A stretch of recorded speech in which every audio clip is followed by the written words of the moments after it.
Call the meeting to order. Can we get a roll call, please? Good evening. Councilmember Sayoc? Here. Councilmember Rennie? Here. Councilmember Spector? Here. Vice Mayor Jensen? Here. Mayor Leonardis? Here.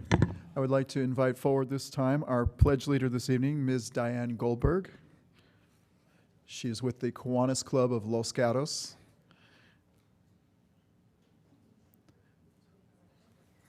Come around the back.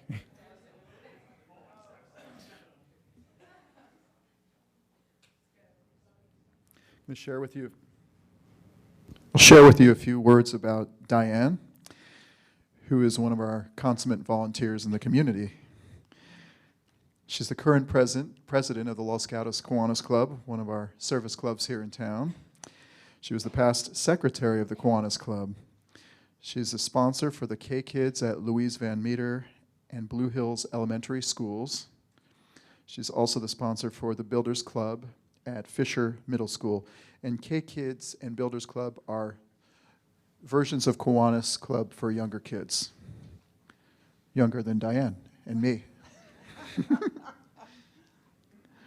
Diane is also involved in and responsible for the Hippity Hop Till You Drop Easter egg hunt that we have in Oak Meadow Park every year, and the turnaround scholarship events that we give to the high school students through the Kiwanis Club. Diane also teaches English as a second language weekly. It's a weekly conversational English class. And this is at the Los Gatos Library, so in a way you're volunteering for the town of Los Gatos as well. Thank you for that. Now, you have one big event coming this week with the Kiwanis Club. Can you tell us about that before you lead us in the pledge? Sure. So this weekend we have the Fiesta de Arts that we'll be having right here at the Civic Center.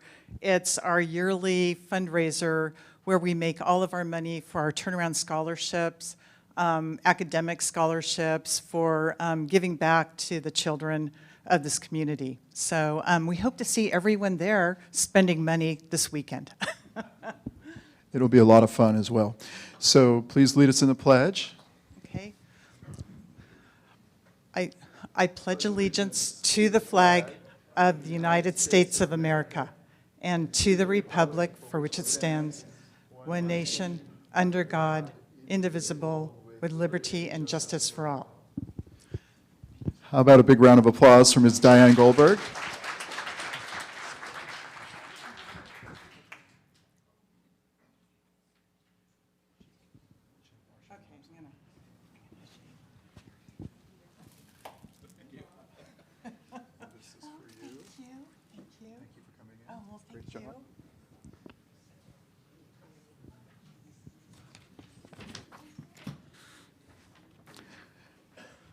We'll do one more round of applause for Ms. Goldberg. Thank you for coming in.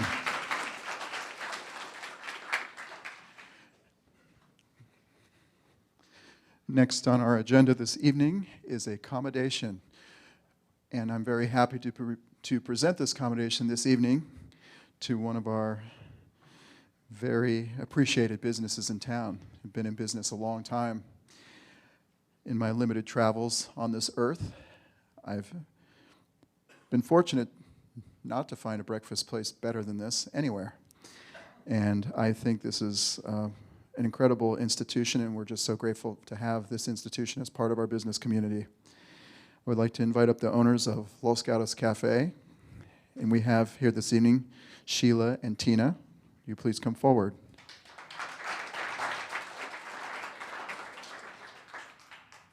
And I have a commendation that I'd like to present to both of you. But I want to just tell a little bit about the story, which I was not aware of until this evening. Both of your significant others started this business many years ago.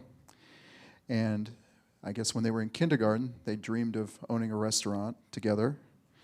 And when they were 22 years old, that's when they opened the Los Gatos Cafe together, which is really cool. And that was back in 1987, downtown.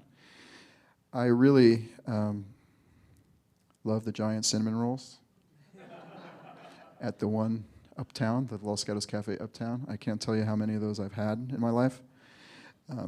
And I would like to, at this time, say thank you for your commitment and all your generosity to the community. You've been supporting countless events, such as our service clubs, which we just had, the Kiwanians, the Lions, the Rotary, the Toastmasters, Humane Society, Boys and Girls Clubs, shelters, and our faith institutions. So your generosity has not gone unnoticed. And without any further ado, I'd like to present this to you both. Thank you. And you are? Tina. You are Sheila. Yes. Congratulations. And how about a round of applause?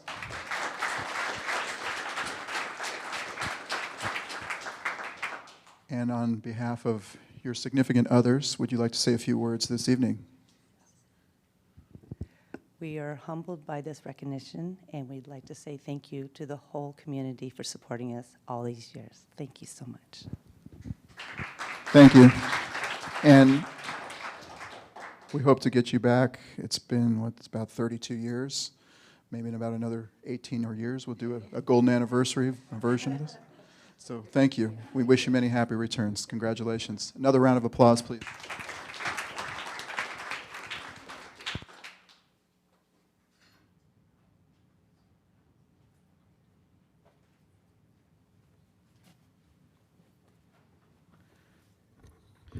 Next up is our closed session report. Mr. Schultz, do you have anything for us this evening?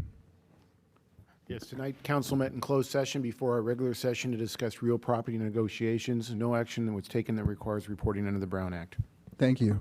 Next is our consent calendar, and we have 7 items on our consent calendar. Does any member of the public wish to pull an item, or any member of council wish to pull an item?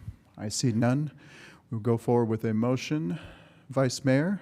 Move approval of the consent calendar consisting of items 1 through 7. Second. All in favor?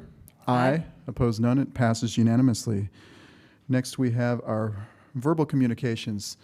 And if any member of the public wishes to speak on an item which is not on our council agenda this evening, please fill out a card that looks like this. We have one card this evening so far, and that is Dale Miller. Will you please come forward?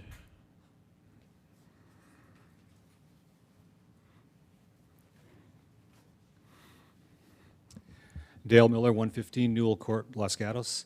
I came to thank you from our neighborhood for over the years, all the things that you've listened to us, our complaints, our concerns, our bitches about everything. Whether it was the corner lot on Larkin Winchester, when it was going to be a skateboard park, a gas refueling station. Now the best solution of all is the county fire goes there. So also for all the help you gave us in the development of the old Elks Club to get 4 houses. They actually have started to put some construction documents together, so hopefully they'll get built over the next couple of years. Most recently, you listened to us about the parking issues on Newell Avenue. And I'm happy to say that the town manager, Ms. Pravati, and Mr. Morley, the Public Works, came out and listened to about 10 of our neighbors. They came up with some interesting solutions. The good news is instead of 30 or 40 cars a day, today there was 5. So thank you all for listening to our concerns. Thank you for the people who came out and listened to our issues and actually resolved it. So thank you. Thank you, Mr. Miller, and thank you for the compliments. It is so nice to hear the kudos. Thank you to the staff for taking care of that as well. All right, that concludes our verbal communications. We'll move on to our first public hearing this evening, which is item number 8. And item number 8 is a Town Code Amendment, application A19-006, which is townwide. And the applicant is ourselves, the Town of Los Gatos. We're considering an amendment to the Chapter 29 zoning regulations of the Parking Assessment District.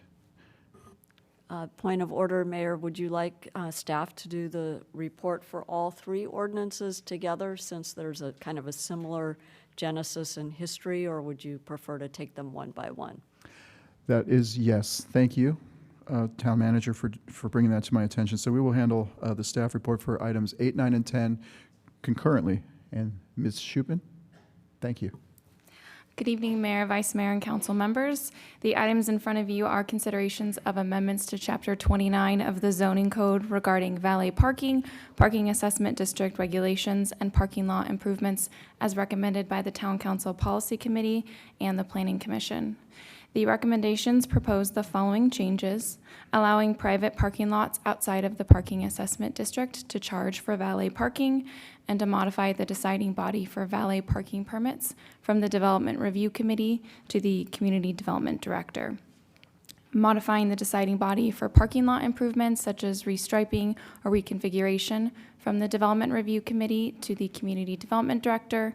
And finally, removing the requirement for a variance application for the removal of on-site parking spaces that are credited in the parking assessment district when the use is changed to a residential use that no longer requires those on-site parking spaces. These changes are intended to streamline the land use process and reduce the cost for businesses and property owners. Should the council wish to move forward with any of the proposed amendments, staff would recommend a separate motion for each of these amendments. This concludes staff's presentation, but I'm happy to answer any questions that you may have. Thank you, Ms. Schupman. Questions from council? Seeing none, I have no cards on any of these items, 8, 9, or 10. If anybody wishes to speak, now is your opportunity. Seeing none coming forward, we will go back to council for discussion motion. Vice Mayor. Okay, so I realize that you want separate motions on each one. As long as I identify that I'm doing that, then that's fine. Okay. So first thing I'd like to do is thank the staff very much for coming forward on the council priority for streamlining various, whatever we can for businesses and property owners to get things through the process faster and more efficiently and more cheaply. And this is part of the product for that. So thank you very much for those efforts. And thank you to fellow Councilmember Spector for helping on the policy committee. With that, my motion is that we approve or actually introduce an ordinance on item number 8, which is attachment 4 to our staff report by title only, which affects an amendment to Chapter 29 of the Town Code regarding parking district regulations. With respect to item number 9, that we introduced an ordinance by title only affecting amendments to Chapter 29 for parking lot improvement regulations as detailed in number 9, or agenda item 9. And with respect to agenda item 10, that we introduce an ordinance by title only affecting amendments to Chapter 29 regarding valet parking regulations. We have a motion. Do we have a second? Second. Councilmember Sayak? Oh, I'll second the motion, and just want to extend the thanks. I know this is a list, this adds on to the list of all the improvements we've done to streamline, to allow our businesses and our business districts to improve themselves seamlessly, and so thank the policy committee for that continued work. motion and a second. Do we have any discussions? Seeing none, I'll call the question. All in favor? Aye. Opposed? None. It passes. All three pass unanimously. Thank you. Moving on to item. Oh, we have to read the titles on all three. Ordinance of the Town Council of the Town of Los Gatos amending Chapter 29 zoning regulations of the Town Code regarding parking assessment district regulations. Then item number 9, ordinance of the Town Council of the Town of Los Gatos amending Chapter 29 zoning regulations of the Town Code regarding parking lot improvement regulations. Agenda item number 10, ordinance of the Town Council of the Town of Los Gatos amending Chapter 29 zoning regulations of the Town Code regarding valet parking regulations. Thank you. Next up is item number 11. The town is considering the pension plan IRS Section 115 trust options to terminate the PARS agreement and direct staff to return to council with an agreement to initiate a CalPERS pre-funding trust. Mr. Andrews. Thank you, Mayor and Town Council. The item before you is part of the outcome of a meeting that occurred on September 3rd by the Pension and OPEB Oversight Committee. At that committee meeting, that committee gave direction that any additional discretionary payments should be utilized to pay down directly to CalPERS long-term amortizations. Another byproduct of that meeting was, since we will be giving the money directly to CalPERS, there was no need to maintain the PARS account, and we were provided direction to close the PARS account. This body is the body that actually entered into the contract with PARS, so it's appropriate for this body to be the one to decide to terminate it. In addition, staff has brought an additional recommendation, which is to open an account with CalPERS. This option wasn't available when we opened the PARS account. It's new products offered by CalPERS, and it's basically the exact same thing, which is an IRS Section 115 trust. Staff is making this recommendation because this council and previous councils have shown an inclination to want to give additional payments towards pension obligations above and beyond the mandatory contribution amount. With the closure of the PARS account in the future, that means the only available vehicle to hold those monies until there's enough money to pay down another amortization base is currently within the town's general fund operating portfolio. We know that due to the constraints mandated by the state on that portfolio, it's a very low yielding portfolio. And so the CalPERS accounts that are now being offered as of July kind of offer a nice middle ground where they're lower risk, shorter term vehicles in the event the council decides if you do want to put additional monies towards paying down additional pension payments, you will have one more option available to you other than just the town's general fund operating portfolio. In addition, the CalPERS account, very similar to the CERBT that we currently have with CalPERS for our OPEB account, it's a very low-cost alternative. There's no setup costs, and there's no fees associated with anything until there are assets in the account. When there are assets in the account, it's a flat rate of 25 basis points, which is significantly cheaper than the PARS product we currently have. And so this recommendation really has two components. It's following on the Pension and OPEB Oversight Committee recommendation to close the PARS account, and then the new suggestion by staff that we consider opening an additional IRS 115 trust with CalPERS in the event that this council wants an alternative in the future to the general fund operating portfolio. And with that, staff's available for questions. Thank you, Mr. Andrews. Questions? Councilmember Sayak. Thank you, Mr. Andrews. I just want to make sure I understand. So to clarify, the 8.6 that we made a decision on our last meeting, this would not go into this proposed new trust, correct? That is correct. So the way it was deliberated, the monies that are currently in PARS are the first monies identified to go to CalPERS. There is an additional approximately $3 million that's already in the town's operating portfolio. Staff thinks that having the option to still put monies in a 115 trust is an option that the council may want in the future. And since there's no cost to open the account with CalPERS, and administratively, since we've decided that additional discretionary payments should be directed directly to CalPERS, administratively, it's a very efficient option since it's a product that's also administered by CalPERS. Further questions? Seeing none, we'll open it up to the public. I have no speaker cards on this item. If anybody wishes to speak, this is your opportunity to do so. Seeing no one coming forward, we'll close the public hearing. We'll go to council for a motion. And I think Mr. Rennie's hand went up first. I'm going to just start with a question. Are you asking us to choose between the 4% and the 5% choices with CalPERS? Not at this time, council member. So we're able to just open an account without deciding an asset allocation, and that is a discussion that we would bring back to the Pension and OPEB Oversight Committee at a future time. Right now, we have clear direction on where you want the assets directed. This is just creating another option for the future. Okay, thank you. Vice Mayor? Okay, so I'll try a motion, and the motion is that we agree to terminate the PARS agreement that we currently have in, consistent with our last OPEB meeting, and direct staff to return to the council with an agreement to initiate a California Employers Pension Pre-Funding Trust so that we can look at it and at that time decide which of the investment vehicles we want to put money into, if any. Thank you, Vice Mayor. Councilmember Spector. First of all, thank you to Mr. Andrews for a very clear explanation, and with that, I will second the motion. We have a motion and a second. Discussion? Seeing none, we'll call the question. All in favor? Aye. Aye. Opposed? None. It passes unanimously. Thank you, Mr. Andrews.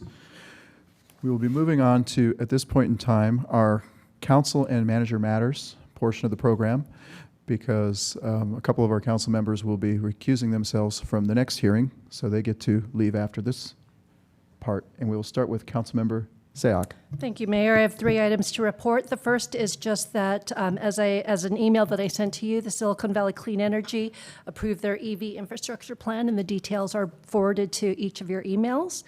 Cities Association met, and we discussed the upcoming RENA allocation and methodology that ABAG is working on, and how that affects our subgroup that Ms. Pravetti is currently a member of.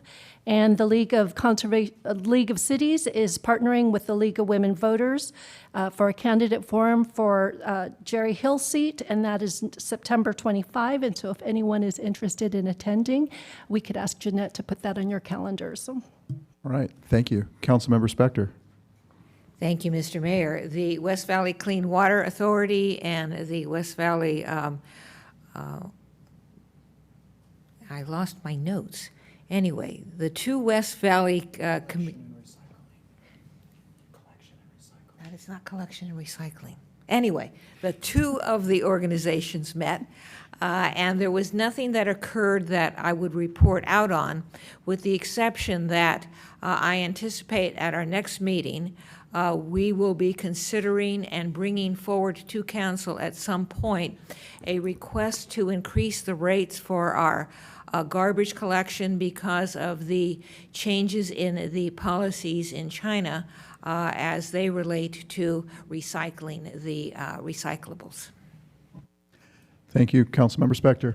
Since our last regular meeting, I attended the West Valley Sanitation District Board of Directors meeting, and nothing to report there.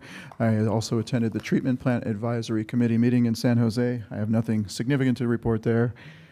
I attended an event which was the Shaded Fuel Break kickoff. It was covered in the media. This is very important. They're clearing vegetation along Highway 17 to make our fire escape routes safer, and there was some money handed down from the governor's office to do this, so we're very grateful for that, and it was a very well attended and very well received event. Last but not least, on Friday, I attended an event called Hooked. It's about vaping and how it is affecting our communities. And we will be bringing, at a future date, the near future, a revised smoking ordinance forward. I hope that may address some of the concerns with vaping in our society. Vice Mayor. I have nothing to report. Councilmember Rennie. Thank you, Mayor. On 9/5, I attended the VTA board meeting. As I reported from the Capital Programs Committee, the board went ahead and also approved the putting on hold the Vasona Light Rail extension and any improvements to the existing line. Many other things. That was one of most interest to us. Also on 9/10, I attended at our chamber the service providers meeting. Mr. Andrews was there also.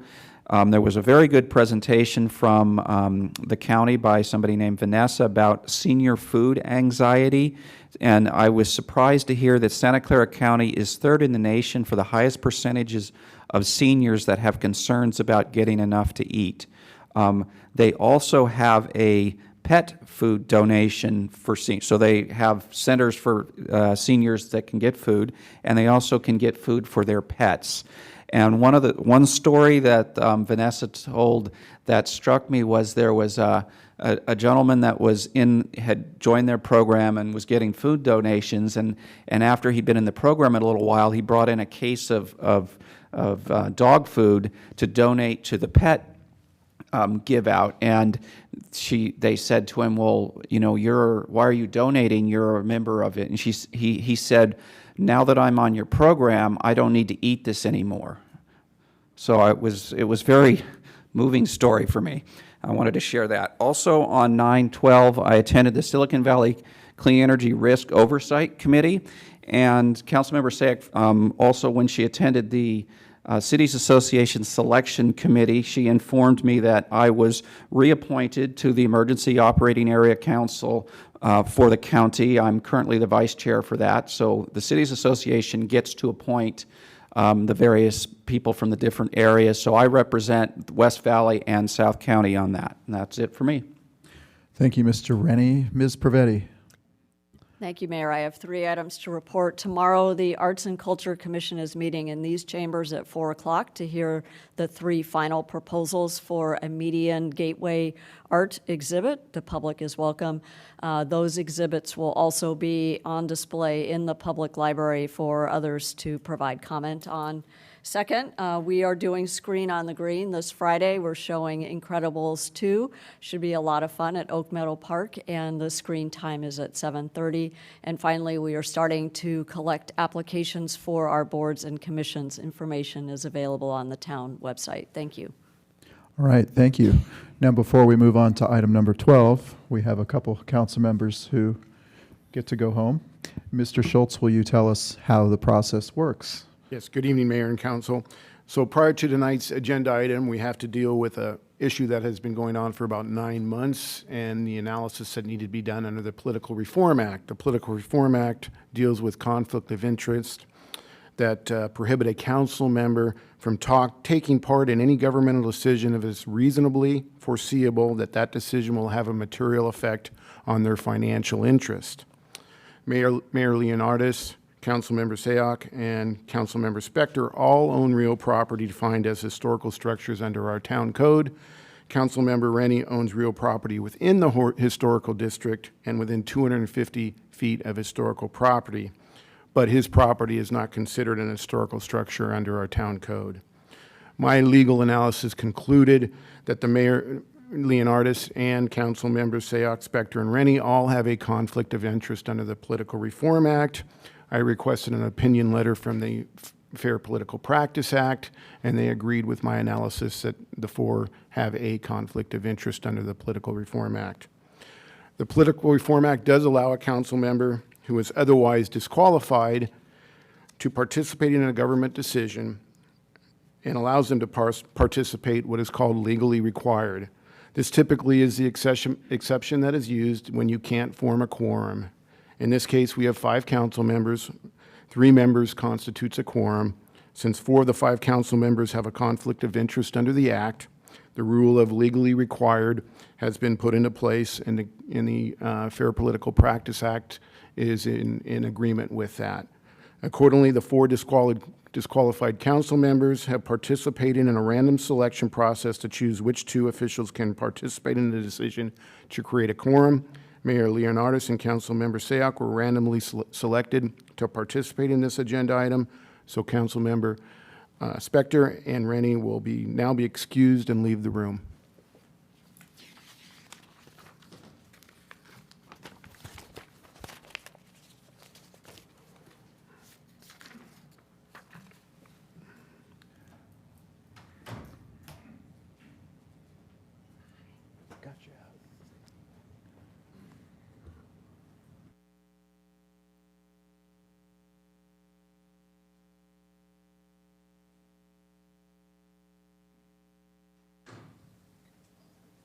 Now that the door has closed, we can begin our discussion.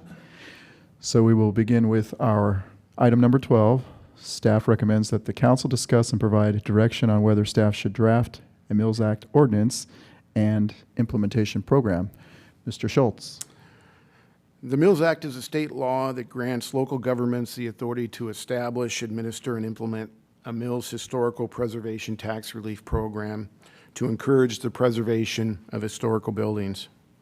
Cities and counties with the Mills Act programs can enter into contracts with owners of qualified historical properties who actively participate in the preservation, restoration, and maintenance of their historical properties while potentially receiving property tax relief. The town is fortunate in that its citizens take pride in improving and maintaining their properties. In addition, we already have a historical preservation ordinance. We have design guidelines that further protect historical structures and promote an excellence in design. Therefore, the town does not have the same challenges as other jurisdictions in encouraging the upkeep and improvement of historical properties. However, if the town council decides to establish a Mills Act program, there are many different aspects that would need to be considered. The council would need to adopt an enabling ordinance, an implementation program. The council would need to adopt its own criteria for establishing qualified historical properties. The town council would need to develop an application process and determine how many contracts it will allow. The council would also have to develop approval, monitoring, and inspection processes for each individual contract to ensure the owner complies with their contract, and if in fact, whether there would be penalties if there is any violations of their contracts. It is important to understand that the Mills Act contract provides only the potential for tax property reduction. It is not a guarantee. Each property varies according to its income generating potential and current assessed value. Attached to the staff report is various scenarios of potential property valuations under the Mills Act property savings at properties assessed at $450,000 to $3 million. There are very conservative assumptions that are made in those, and each property would be differently assessed as to what their square footage was, what was the potential value of it, but staff use very conservative figures to try to give you an example. Based on those figures, if an assessed value was anywhere under $450,000, there'd be absolutely no property taxes, and not until you reach well above that amount do you start to begin to receive any property tax savings.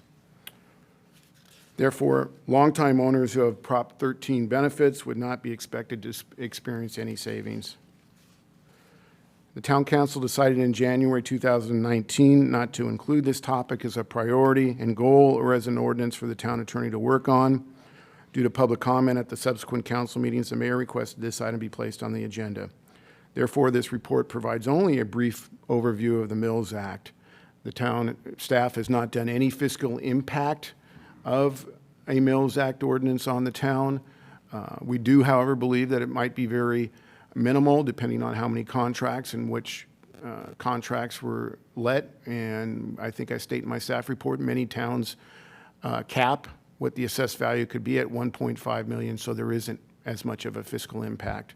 What is not in the staff report is also what we have not done is reach out to the other public agencies that also would suffer consequences. Although we receive just a small percentage of that 1.2%, there's also the Los Gatos-Saratoga High School District that would be affected, the Elementary Union School District, the Central Fire District, the Santa Clara County, the Mid-Penn. So there are many other agencies that also could be affected by a Mills Act ordinance that we did not do that fiscal analysis of.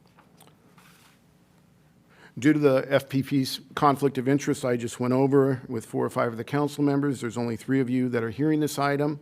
Since ordinance adoption requires 3 votes, all 3 council members must unanimously agree to move forward with the future consideration of a Mills Act ordinance and associated implementation program.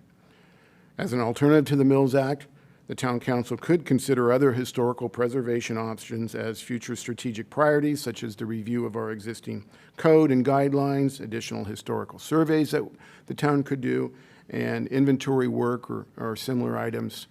I'm here to answer any questions. So is the town manager, and so is the town planning manager. Both of them have extensive experience with Mills Acts and other jurisdictions. Thank you, Mr. Schultz. Vice Mayor. Just a couple of preliminary questions. Thank you very much for your report. I understand from what you've told us that in order for us to take any action, whether that be a complete rejection or a direction to move forward, we must have a unanimous vote among the 3 of us, correct? No, not for a rejection. Not for rejection, okay. Could be 2 to 1. And if there is a unanimous vote to go forward, assuming the composition of the council remains the same and 4 are conflicted, in going forward with any kind of implementation procedure, an ordinance, a selection of how many contracts, establishment of criteria, et cetera, does that also have to come before 3 council members? And is it the same as tonight, or does it vary? No, it won't every vary. time? You will hear, these 3 would hear it unless, of course.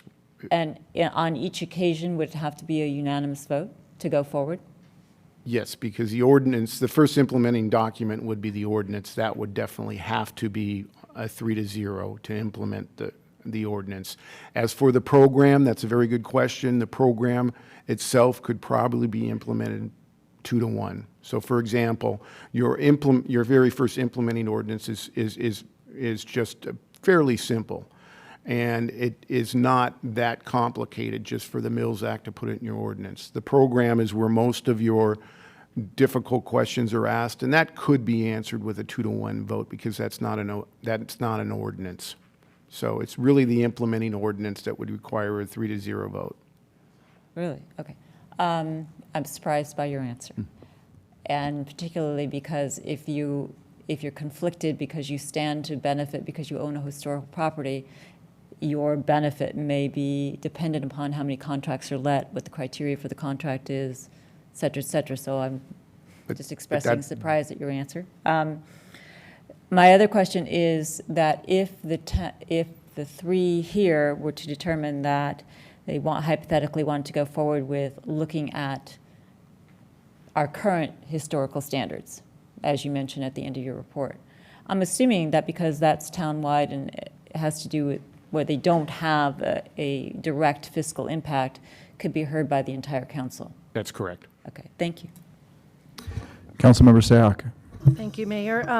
I have several process-related questions. The first, you mentioned that the recipients of revenue that may be affected by this, you listed several. I'm assuming that because we haven't even made a decision whether to move forward, that we haven't shared much information. But I'm just curious, are there any regulatory rules on what type of, how do we share that information? Just through normal, this is what we're about to do? Is there a formal mechanism, since it really does affect their budgetary concerns? And so I want to better understand how that moves forward. We would reach out to each one of them as stakeholders and reach out to them as to what their comments were and inform them of every hearing that went forward so that they could participate in those before the ordinance was enacted. And just like any stakeholder, they can weigh in on criteria and any Correct. other enabling ordinance that we were to work on. Correct. And then if I may, my second, what you listed, the amount of work that's necessary to even begin a program requires significant staff work. And so walk me through, should this body decide to move forward, I assume there's a certain amount of work that staff would need to do. And so would we just be putting this onto January's discussion of priorities given other programs, or this somehow gets put in? Can you just walk me through how this works in relation to all the other priorities we've already identified? Correct. We have a lot of priorities. The ordinance list itself has, 10 to 15 ordinances that we're slowly working our way through. Tonight's work on streamlining was fabulous, so thank you. But there's a lot of other things that council has already identified as ongoing commitments and new ordinances. So we would then return in January with the Mills Act, similar to the arts fee that we discussed at our last meeting. We're not going to be bringing forward that ordinance in the immediate future. It would be added to the list, and then you would be able to sort and prioritize along with all of the other ordinance work. Thank you. Mr. Schultz, quick question. So you mentioned that actually crafting an ordinance wouldn't be that extensive, the language of an ordinance just to adopt the Mills Act, but you said all the, of course, staff work and policies and procedures behind that obviously is more involved. So would it be possible, if this council saw fit to adopt going forward, to draft an ordinance saying that the town will do the Mills Act and then do all that other work later? No, because staff wouldn't be able to have the direction on how to implement that program. There is just so many, what's the requirement, what's the application process? So really, the actual programming is your implementation document. It's the same as we have a BMP ordinance that says, we want to collect BMPs from properties, but really it's those BMP guidelines that are 15, 20, 30 pages long. That is the implementation program. So you couldn't just put an ordinance saying that you have a BMP program without having that program implemented. So you wouldn't be able to bring the ordinance forward to you until your program documents are done. Okay, thank you for clarification on that. And that's where it comes in, that question before. I mean, while you work through the implementation program document, by law, that doesn't require 3 people as an ordinance does. That's a whole different government code as opposed to a conflict of interest. So they really have to go hand in hand, because if one of you does not agree with the programming for it, it certainly isn't going to vote for the ordinance. So you're not going to get your 3 votes. So that's why it's important from the beginning to have 3 votes to move forward. Otherwise, staff is wasting its time. Okay, thank you for clarification. Any more discussion? Seeing none, we'll open up the public hearing on this. If you have not filled out a card, please do so. I have several cards here. The first speaker is Jeff Siegel.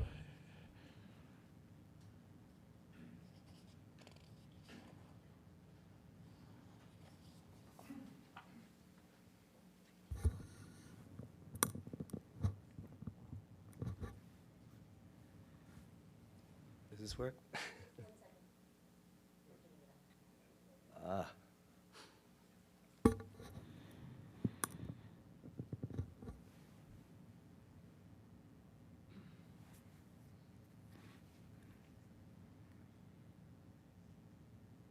That technical degree of yours, are.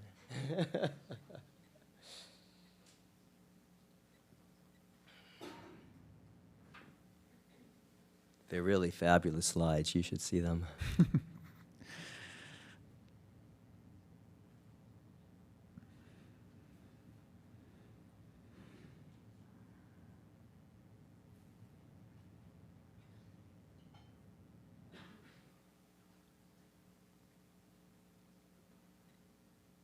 Oh, you can go one more.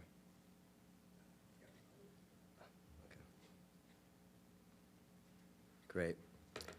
Well, it's great to be here before you. I think we first started this conversation at the beginning of the calendar year, so it's good to see us come full circle.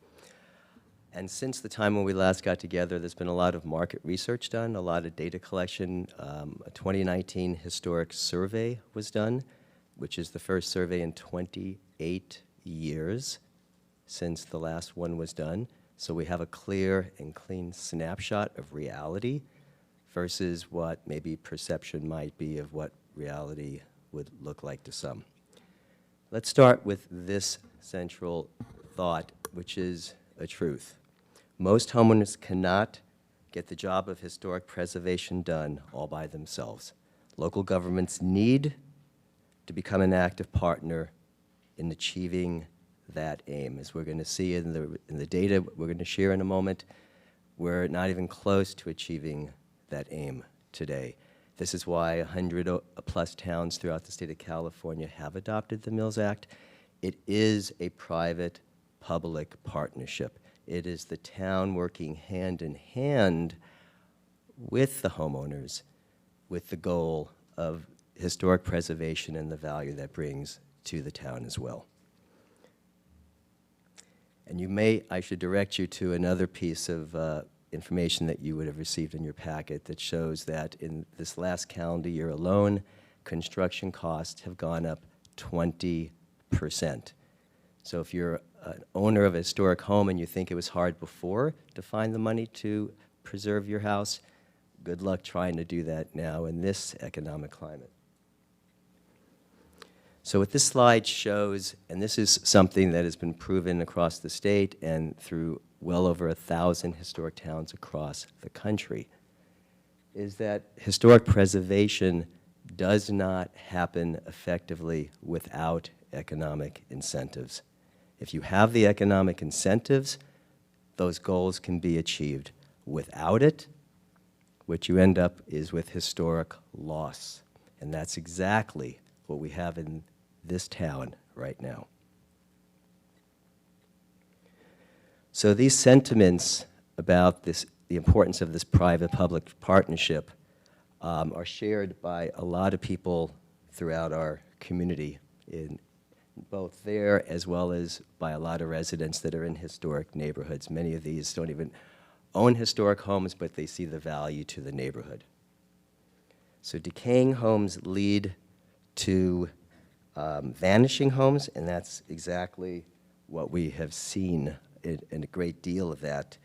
The town code that we have today says that this is not. Mr. Siegel, your time is up. If you could just finish your sentence. Yeah, the key thought there is our town code today says that preservation is a priority. I've heard from this council in the past that it isn't a priority, that the Mills Act is not a priority, that historic preservation obviously isn't a priority, but the town code says that it is. So the question is, what are we going to do to begin to take that seriously. Thank you. Thank you. We have questions for Mr. Siegel. Seeing none, we'll go with the next speaker, which is George Walls. Hi. Thank you for the opportunity to address council tonight. So Jeff had talked about the problem of decaying homes and vanishing homes, and acknowledged that there is a town council ordinance that exists today that says we need to preserve. There's also one that talks about a duty to keep a good repair. So some of these are in place, and yet homes are decaying. So I ask you, does this look like homes in good repair? Or does it look perhaps like homes that are at risk? If we look at another example, these are homes in Los Gatos. You know, Los Gatos has a lot of charm. Los Gatos is known for its charm. Part of that is its historic homes. It's a benefit to the entire community. Lose the homes, lose the charm. So they're decaying, and once they decay sufficiently, the strategy is scrape and build. They're vanishing, and that's happening even today. Jeff mentioned the historic home survey that was recently recommissioned, and it shows that from 1991 to 2019, there's a loss of 53 homes. We can never get these back. And we're losing 5+ a year. We've lost 5 this year already. So if you look at the inventory and what's happening, it's a downhill slide. Project that into the future. Under today's situation, today's circumstance, today's town code, and we have a bigger problem. So you may say, well, what are some of the forces that are holding us back? Okay, the tax reform limited the state and local tax deductions. We're all pretty much aware of that. Jeffrey mentioned the increasing cost. And maintaining a historic home cost per square foot quite a bit more than a newer home. Today, there's not economic incentives. In fact, it's economically better to just scrape and rebuild. This is a headline that appeared some years ago, but Campbell's not the only town. Here's a couple of other towns you might be familiar with. A couple more. I noticed Saratoga's on this list, and they overlap with some of the jurisdictions you mentioned, so they're, I'm sure, well aware of this. And a couple of more. I think with all of these towns having implemented this, I mean, it sounds like a lot of work to implement, but there are pioneers that have gone before, and I'm sure they'd be happy to help share ideas and methods. So we have a question from Councilmember Sayoc for you. yes, ma'am. Actually, if it's okay, Mayor, I have several. Right now on the slide that you have in front of us, California towns received well over $1 billion. Is it the towns themselves or the residents within the towns? So it's the residents within the towns have received money to upgrade, rehabilitate historic homes. Okay. And then my other question, this survey that you mentioned that was recommissioned, who recommissioned the survey? So I'm going to ask Jeff to help out with that question, if he may. And if you could just, this is being taped, so if you can repeat that in the in the microphone? Sure. The study was commissioned by the Los Gatos Historical Society. And so I'm curious, the factors that were used years ago when it did its original study are the same factors that were used? Because you're comparing, what are you comparing? Are the parameters still the same? I'm curious in the survey. And updated. So, Mr. Walls, we have to just get the answer from you, and if you don't know the answer, then perhaps one of the other speakers might know the answer. Sure. But you cannot engage the audience. Oh, can he come up or? No, his it's a time is future speaker? his time is done. Oh, We have very okay. strict rules about that, so I just want to Understand. clarify that. So, Vice Mayor? Other questions?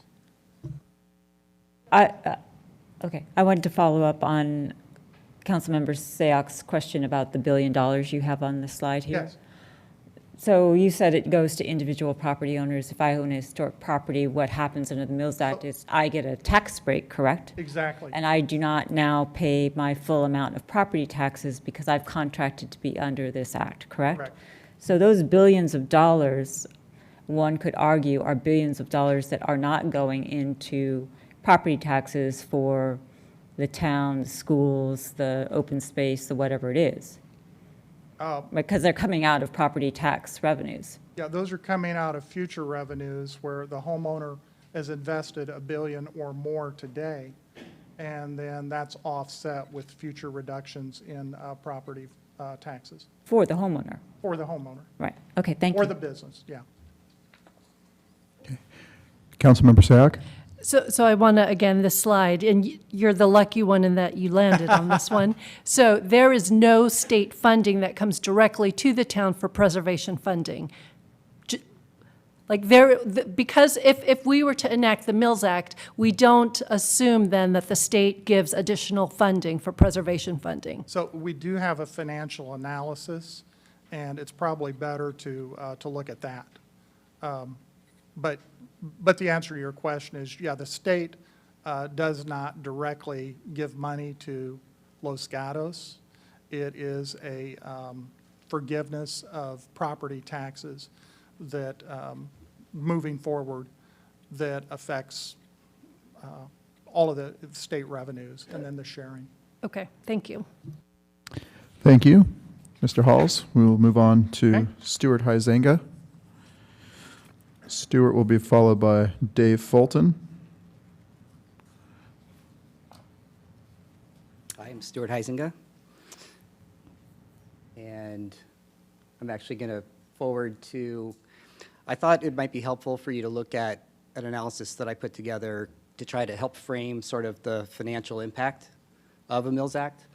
And so, sorry for Are we able to blow this up? Yeah, sorry for the eye Or chart zoom in here. on the numbers a little bit. And if you, okay. All right. It's okay. I'll try to do my best to paint a picture. What I started with is the median home price of a Los Gatos home at $1,881,000 is the median home price in our town. Used a property tax rate of 1.2%, which yields a average property tax on a home in Los Gatos of $22,600 roughly per year. On average, from some study that I did, about 50% is the tax break on the Mills Act. So the average tax reduction per home would be about $11,000 a year. Just as an example, I just did every 10 homes. So if you multiply that by 10, you're talking about $113,000 a year in property tax lost to the town for 10 homes. Total property tax break. To the town, it would be 9.3% of that. So the town's take of the property taxes is 9.3%. And so 10 homes, the impact on the town's budget would be $10,500 for 10 homes per year.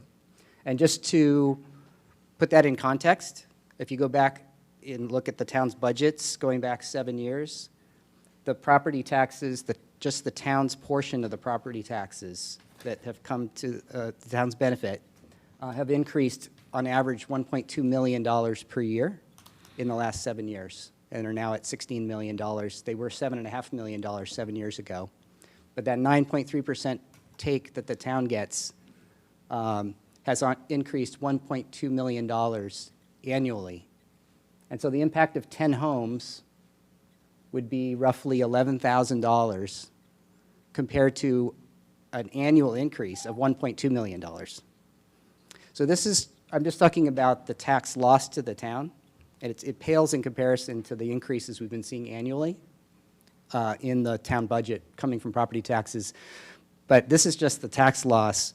A University of San Diego study shows that there's actually a net benefit to the town because the houses within 500 feet of a Mills Act home appreciate well in excess of the lost property taxes on a single home that is getting the Mills Act applied to it. And that's the reason why there are, some had to recuse themselves tonight because, as was pointed out, the houses within 500 feet of the Mills Act home get appreciation well in excess of that one home. Okay, so we have a question for you from Councilmember Sayoc. Thank you. And thanks for putting that example, using that and putting it in context. So the question, the 11,000 of loss to the town, were you able then to figure out how much the school districts would lose, the fire department, Sure. and all that? So my concern is we also need to be mindful of all the others that are dependent on this revenue. Sure. And so what is the amount that we're looking at for them? So the school districts, if you add the high schools as well as the rest of the school district, it's about roughly 41% of property taxes go to the schools. And so you would actually pretty much take every number that I did here and multiply it by 4. So the town gets 10%, the schools get about 40%. And so the lost property taxes to the schools would be about 4 times that 11,000, so 44,000 a year. But the schools are also getting 4 times that annual property tax increase that the town has been seeing. Okay. So that 1.2 million would actually be 4.8 million that the schools are getting the benefit of each and every year. It's going up by 4.8 million, and the schools are losing 44,000 in my example in comparison to that annual increase. Okay. And then my follow-up question to that, I know several of you have been very active in just sharing the statistics within our community. And I'm curious if you or others that you know of have had that same conversation with the school districts and the fire districts, because we are about to embark on this if this should move forward. And so I'm curious what kind of conversations you've had and what kind of reception you've gotten. Have not had that conversation, but I would reiterate that the university study did conclude that it's a net positive benefit. The schools aren't losing money. They're actually going to, in the long run, make money off of this program because the increase in property taxes to all the surrounding properties around a Mills Act home more than offset the lost taxes from the Mills Act home itself. And therefore, it's actually a net benefit. The San Diego study was 800 Mills Act homes in 2008, and they concluded that it was a net benefit after the tax loss, but gaining taxes from surrounding properties more than offset it, $14,000 per home. So if you look at the study that was pointed to in causing a conflict of interest because of this benefit, if you read that closely, the bottom line conclusion is that the Mills Act actually is a net positive financial benefit to the town and to the schools. I have one more follow-up. And again, you happen to be on the hot seat at this time. My understanding, though, is we can't make an assumption that every homeowner can receive this because there are certain criteria, and depending on when you actually purchase your home and what your property taxes are, that weighs heavily into this. So really, my understanding, and you can correct me, is that if you have a certain tax bill or if you've owned it recently, but those that have been purchased before Prop 13, the benefit to them would not be as large as we would think. That's correct. If you're already benefiting from lower property taxes because of Prop 13, this may not apply to you. But if your concern is about the fire departments and the schools getting less money after the Mills Act is passed, I don't think that is a concern that you should have, in that the study that is being used by the town to conclude that the benefit could potentially cause a conflict of interest,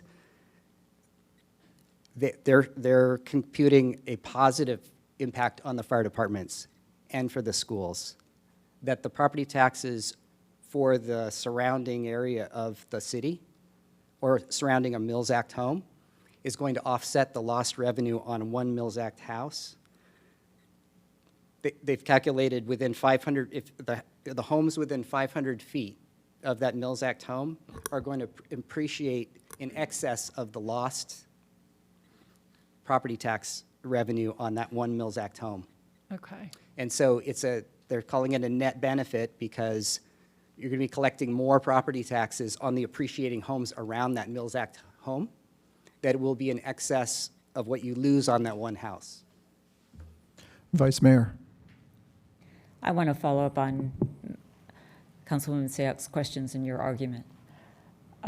So hypothetically, if I have a house in Los Gatos that's in a historic district and I've owned it for 30 years, my property taxes under Proposition 13 are limited in appreciation to, like, I think it's 1 or 2% a year. And staff will correct me at some point. But anyway, I think it's 2% in the assessed value. So even if my house goes up in value from Mills Act, my property tax is limited under Proposition 13 to an increase that's less than what the break is. So by your chart, you're saying you get a 50% break off. So I already own my house for 30 years. My property tax is already down here because of 13. So if you say my property is going to appreciate, that tax doesn't go up until that house turns over. Well, so as long as that house isn't sold, isn't it a loss to the town? Yeah, well, the study was done in 2008 in San Diego in neighborhoods that were part of Prop 13. I mean, this is 2008. It wasn't that long ago that the study was done. And so that dynamic that you're talking about was there. Did the study take into account whether there was a sale? Because for the property tax to change over that limitation on the increment, there has to be a transaction. I don't know the details of that piece, but I would presume that there would have been some sales that would be part of that benefit that we're talking about, as well as non-Prop 13 protected homes that would be appreciating in value, and therefore the property taxes increasing more. I guess my problem with that is you're always protected under Proposition 13. You're just protected at different levels depending upon when you acquired the house. But I guess my point is that the study was done in a Prop 13 environment. The study was done pretty recently, 2008, and so similar dynamic would apply in San Diego. It was actually a fairly extensive study. They're the largest Mills Act city in California. They now have over 1,000 homes in the Mills Act there. At the time, there was 800 plus homes in the study. It's pretty extensive. It's not like 10 homes or 20 homes. It's a very extensive number of homes. And so I would expect that these dynamics, it's a broad study. It's not just a pinpoint, cherry picking 10 homes here and 10 homes there and Prop 13, what that impact might be. Okay, Mr. Hyazanga, I have a question for you. So there's been a lot of discussion on single-family homes and how if somebody benefits by a tax break from the state of California to invest money into their single-family home and say it's the one house on the street, or maybe there's a couple of them that need repair, as the slides depicted, it would bring that house up, therefore it would bring up the whole neighborhood, and potentially there would be more taxes for the state of California, which would more than make up for the discount that the original homeowner who fixed up their house was getting. But there has not been discussion about commercial buildings. So if you look at the downtown of Los Gatos, we have a lot of historical buildings. Is the Mills Act applicable to commercial historical buildings? And I'm going to ask you part two, if there was tax incentives for those commercial buildings to invest more money into keeping their buildings maintained and brought up and redone, would that not present the opportunity to bring up the whole value of the property tax basis, which would potentially increase property taxes across the board for the whole town? The answer is yes. A Mills Act could be adopted inclusive of commercial properties. I would assume the same benefits that you're describing if that were to happen. I mean, I think those of us who are up here talking about this tonight thought that it might complicate matters to try to, to add that to the discussion, and so we thought it might be a bite-sized thing to do to start with residential. but this town could certainly decide to include commercial. Other Mills Act programs include commercial properties. In studying this, you'll see maybe a town that has 30 homes or 40 homes, and then maybe 1 or 2 commercial properties involved in the program. So I know that there's other cities in California that have included commercial. Okay, thank you for that. Any more questions? Thank you, Mr. Huizenga. The next speaker, Paul Fulton, followed by Bob Braham.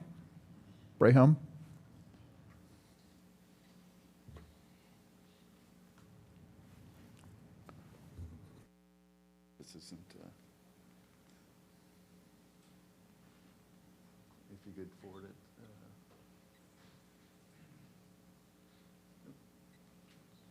There we go. Okay, great. Thank you. Thank you, Council. I think one way to look at this is a rare opportunity to make an investment in homes. So although some of us own homes, we really don't own these homes. These homes are going to carry on way past when we're gone, way past when people buy these homes. So yes, we have Prop 13 on some of these homes, and this Mills Act doesn't particularly help them, but they eventually will be sold. And when it gets sold, the problem is, are you going to have homes that are going to be destroyed because it's cheaper to destroy that home? Or are you going to make an investment to be able to make these homes look better like these? Which would you rather vote for? The bottom one, which is nice, or the top one, which is bad? Net positive income in San Diego, and 40, 80, 120 other cities, I believe, within the state have already done this. Monte Sereno, Saratoga, Campbell, San Jose, San Francisco. It's, I think, time for us to make an investment in these homes. We do make investment in parks and in police and all these other things, but this is a time that we can preserve what's really good about our town, which is our quaint homes, our quaint businesses, and it's an opportunity for us. If we look at this, we currently have in our code reasons for homeowners to fix up their homes, but frankly, it's not working. We've lost 16% of our homes already. This is going to accelerate and almost double if we don't do anything. The problem is sticks don't really work too well. What we need is carrots. If we have an opportunity to provide incentive to homeowners, maybe new homeowners or homeowners who are buying these homes that have a decision, am I going to destroy this home, tear it down, or if I'm going to build this home up and make it a historic, preserved home, and all the cost that that requires with extra paint and windows and all those things that old homes take. This is that opportunity to do this. Now we have in our staff somebody who's already done this before, Sally, I believe, I don't know if she's here, but we know how to do this. It's an incentive that can help these homeowners do this. It's a public-private partnership. I think it's time to do it. And I ask that you vote yes on this. Thank you. We have questions for Mr. Fulton. Seeing none, Bob Braham.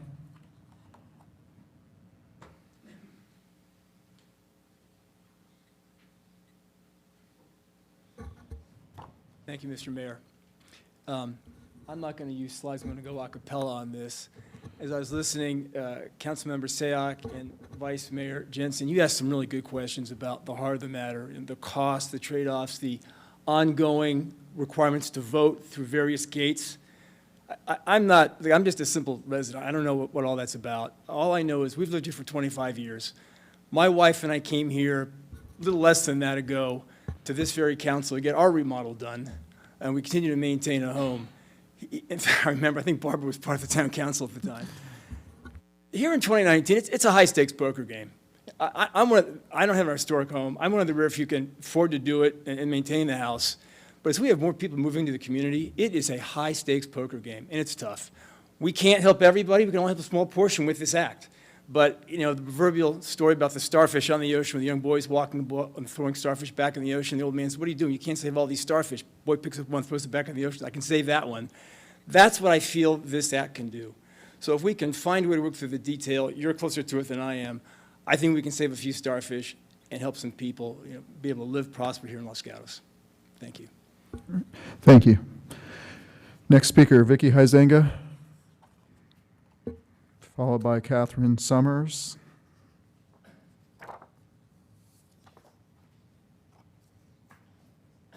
So I wanted to first parklets. They are great. Busy all the time, people playing chess, hanging out. It's really nice. Good idea. So Vicki, if you could Okay. bring that microphone Oh, closer okay. to you. I actually yell quite often, so you probably can hear me. Okay, so I read the staff report included in the council agenda, and I wanted to note a few things. In the discussion section, paragraph 1, the town does not have the same challenges as other localities because the Los Gatos Historic Preservation Ordinances and design guidelines protect historical structures and promote the excellence in design expected by the public. And yes, and expected by the public, I've focused on, it's for the public benefit. But what isn't mentioned is that whose cost? Then in paragraph 3 and 4, they discuss the need to develop the processes, application process, approval process, monitoring process, inspection process. But remember that the program's been around for 47 years. There are many best practice cities out there we can piggyback off of. The Office of Historic Preservation has a list of them. I've been told Campbell has a great program. Let's talk to them. Paragraph 7 mentions the property valuation cap of $1.5 million.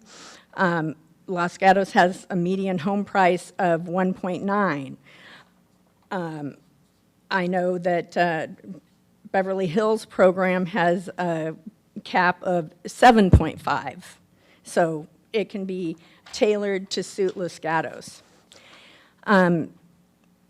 We know the town cares about historic preservation by the way we enforce our historic preservation ordinance and design guidelines when people remodel their homes. Some homeowners may not be affected by the added time and expense this brings, but others feel the pinch of the loss of the property tax deduction and the limiting of the mortgage interest deduction, and they would very much appreciate the economic incentives of a Mills Act program. Please be aware that there is a disconnect in our enforcing strict preservation ordinances and design guidelines on residents, but not allowing any economic incentive program that could be a game changer for those who own or are considering buying a historic home in need of restoration here. We can't have it both ways. If we won't allow economic incentives, then we should relax the preservation ordinance and design guidelines. We can't have our cake and eat it too, and we have to stop kidding ourselves. If we don't proceed with the Mills Act program honoring, then we are no longer honoring the spirit of historic preservation here. And I just wanted to let you know also, we don't have to do it by ordinance. When I had that conversation with Shannon Lochner at the Office of Historic Preservation, she said that this is You can finish your sentence. Okay, adopting an ordinance can be a long process, and most local governments do not opt for a standalone Mills Act ordinance. Clearly written administrative guidelines are more expeditious, so if saving staff time is important, that sounds like the way to go. Okay, that was it. We have a question from Councilmember Sayak. So the latter alternative that you just shared with us, guidelines, administrative guidelines, did she give cities as examples that we can emulate? Yeah, she did. Do you mind sharing those with me? Yeah, I will. I can forward you an email, and I've got a telephone conversation notes. Let's see. Ms. Huizenga, if you could move the microphone so you get on the television. Yeah, so she is full, she's a great resource. Okay. So I guess at some point, we'll ask staff to reach out and get more information. Vice Mayor? I'm sorry, Shannon works for who? She is the Mills Act and CLG rep for the Office of Historic Preservation, California's Office of Historic Preservation. Thank you. No further questions, thank you. Okay. Catherine Summers, followed by Maureen Kapin-Jave. Good evening, Council. Thanks to staff and to the Council for having this discussion on the Mills Act. I've worked closely with this group of individuals who are pushing for you to put this act into action, and I think we would be foolish not to adopt it. I've weighed the pros and cons and researched a lot of these other towns and how the act has helped those small towns. I've gone to a lot of my go-to sites, Strong Towns and Main Streets USA, and all are highly in favor of adopting this act. It's true it does not directly affect or benefit everyone, but the argument is that it does actually impact everyone eventually over time. Some might argue that its benefits are really for the wealthy property owners here, and that not everyone qualifies because of the tax brackets, et cetera, et cetera. We discussed that, but I do think it has a long-lasting effect. The town might lose a few property tax dollars, some staff times required. We can ask Sally about how much that is. But what is the alternative? We cannot afford to lose the history of our town. I think we did talk a little bit about the commercial properties. I wanted to really bring that up tonight. We discussed how it affects residential properties. My staff did a little bit of investigative research and found that there are, in fact, 40 commercial properties pre-1941 in the downtown core. Not all of these property owners would benefit precisely because of the same reasons that we discussed in the tax benefits and if they owned them before 1972 and Prop 13. However, I have reached out to some of these property owners and they are very in favor of it. And one that I wanted to bring up, which is just really kind of highlights the example, is the building that has the green tiles. It's the old Greyhound bus depot, actually. And I've talked to that property owner, a gentleman who has, and he bought it actually about 11 years ago, I believe. So he does qualify for all of these benefits.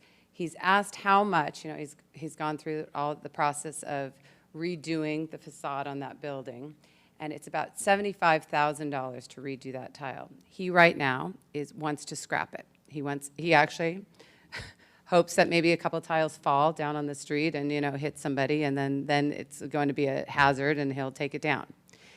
Those are the buildings, I think, that we really need to look at to see, like, would we rather that be preserved and save the integrity of the, you know, and the history in our town, and this would truly benefit somebody like him. You can use this money for facade redos, you can use it for landscaping, you can use it for awnings, you can really reinvest that money into the preservation and the beautification of the town and to keep it kind of the way that we'd like to see it. All right, thank you. And questions? We have no questions for you. Thank you. Maureen Kappen-Jave. Hi, good evening, council members. I'm Maureen Kappen-Jave, and I heard about this recently. I didn't know this was a discussion within the council, and so I was really excited to know that the Mills Act is up for debate again. I'm a homeowner. I own an old home in Los Gatos, and purchased it in 2005, and it's an old home. It's old. And we love it, and we bought it because and when we bought it, it was in rough shape. It was the roughest house in the neighborhood, in a nice neighborhood, and we thought, oh, it's got great bones, we love it, we're gonna do it. And foolishly, we bought it, and foolishly now, for 15 years, we've been sinking every dime into that house. I mean, we look at, should we go on vacation? No, we gotta, we're gonna fix the tile, and every time we do it, we shine a little brighter, and it's so worth it. But here's the deal. That house is gonna, our taxes are gonna continue to go up. That house is gonna continue to need fixing. We're gonna wanna live there, and we've put a lot of money into it, but eventually we're not gonna be able to afford to live there. We're gonna have to move, because we can't afford to keep that house up. And I kind of think we deserve a little bit of a break, because we've put so much into it, and I know the whole street has benefited from it, and we get a lot of comments on our home because of all the stuff that we do, and we're really proud of it. And we're not loaded, but that's where we decide to spend our money. The second part of this is I read, it's a burden on the staff to be able to administer this. And I can understand that, and I can appreciate it.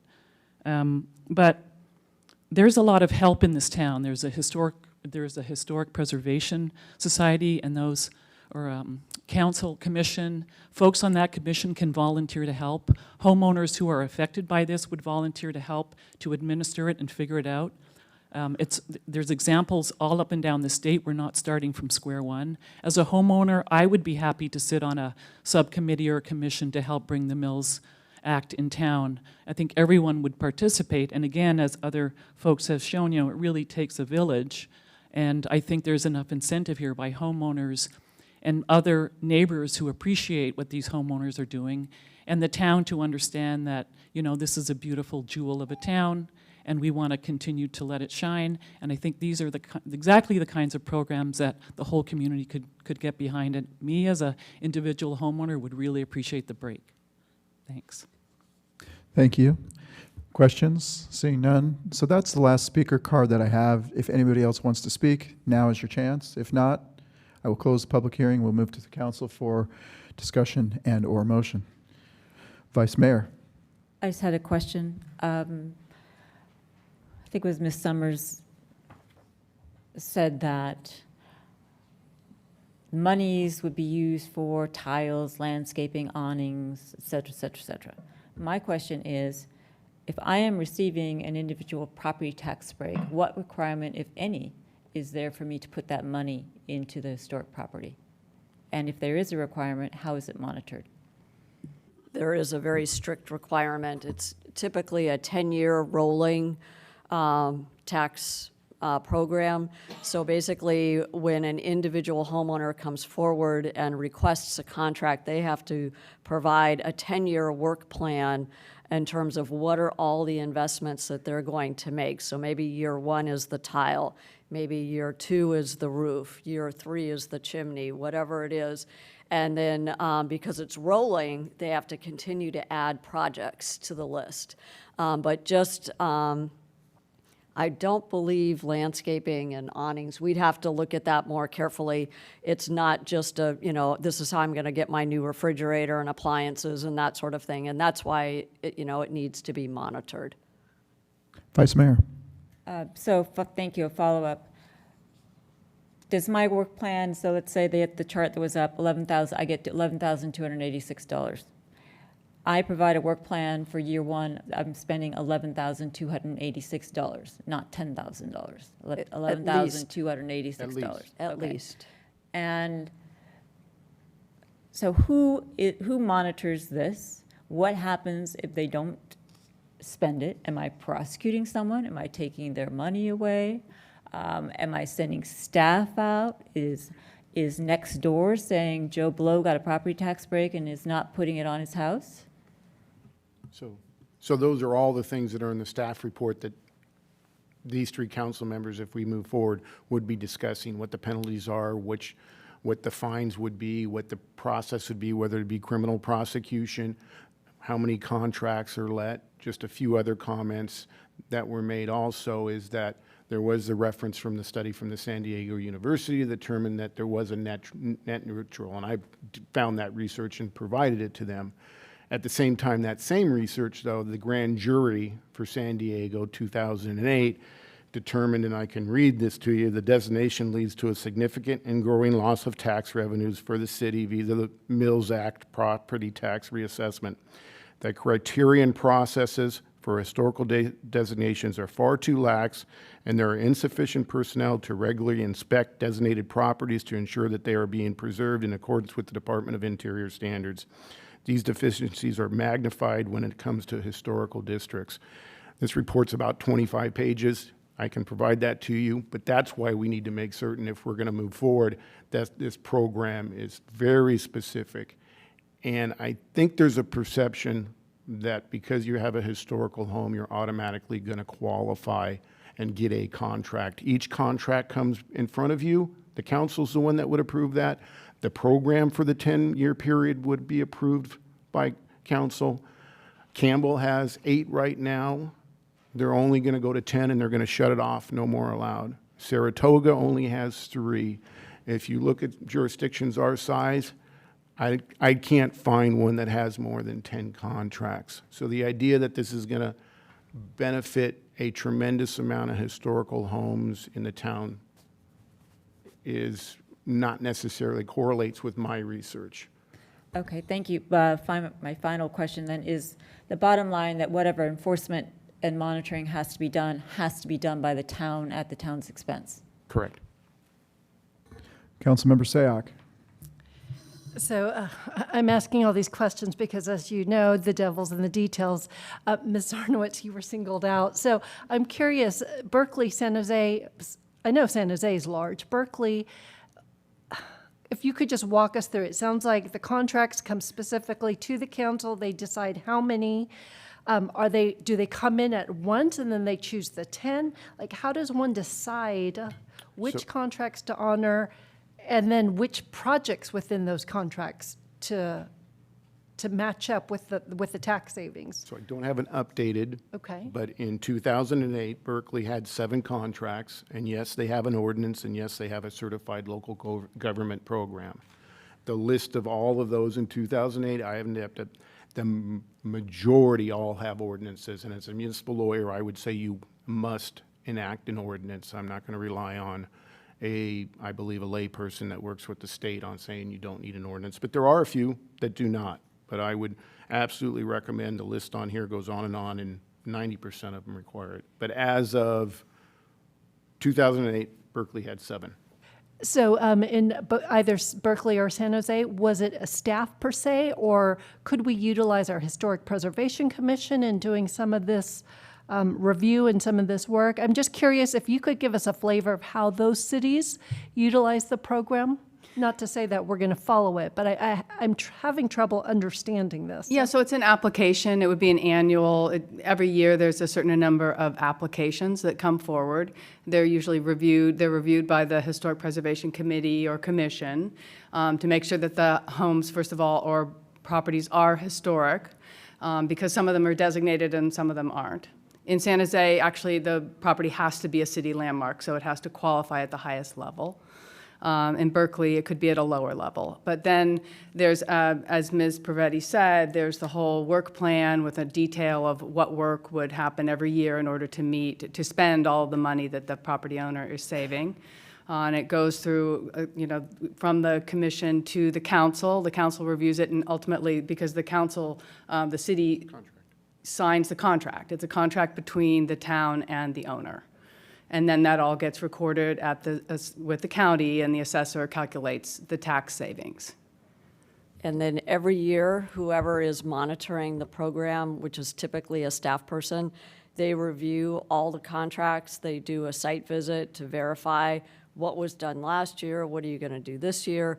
So it is staff intensive. It's possible to put together a fee for those services. So it could be cost recovery, but then we would essentially be creating a new line of business for the town.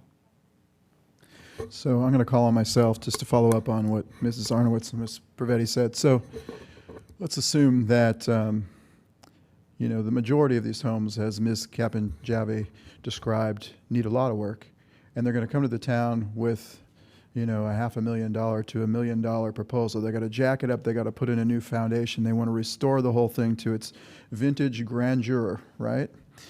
I think something like that, we're going to have a whole myriad of applications and planning applications and building permits and things issued already.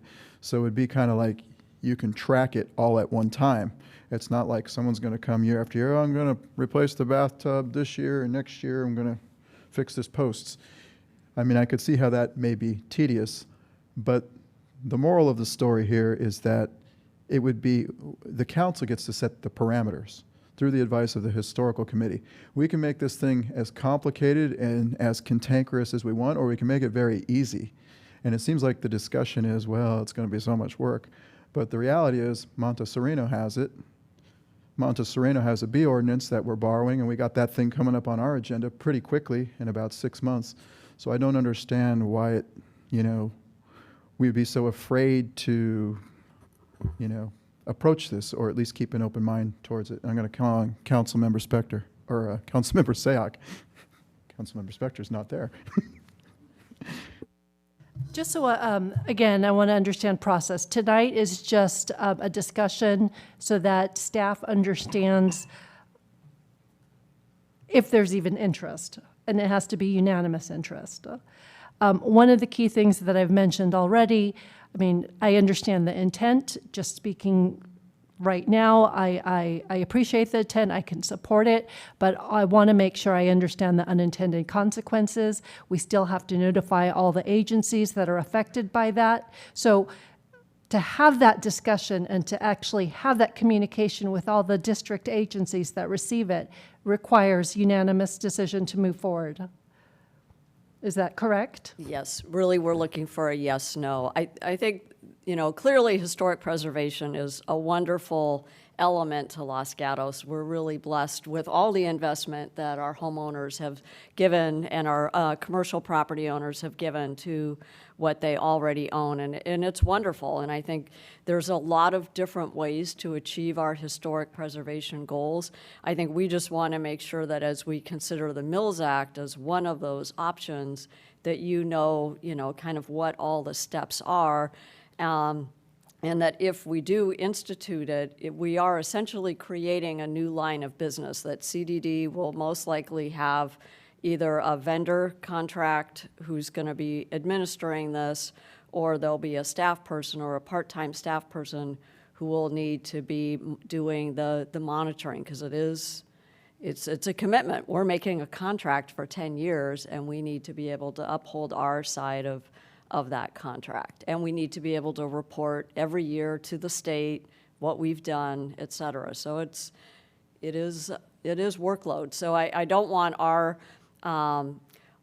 expression of workload to be perceived as being opposition. We just want you to be eyes wide open as you think of all the other things that you might want to accomplish here in the town with your staff resources. We just want you to be eyes wide open. And I guess I would put it this way, is two of the three council members tonight can direct staff to do whatever it desires.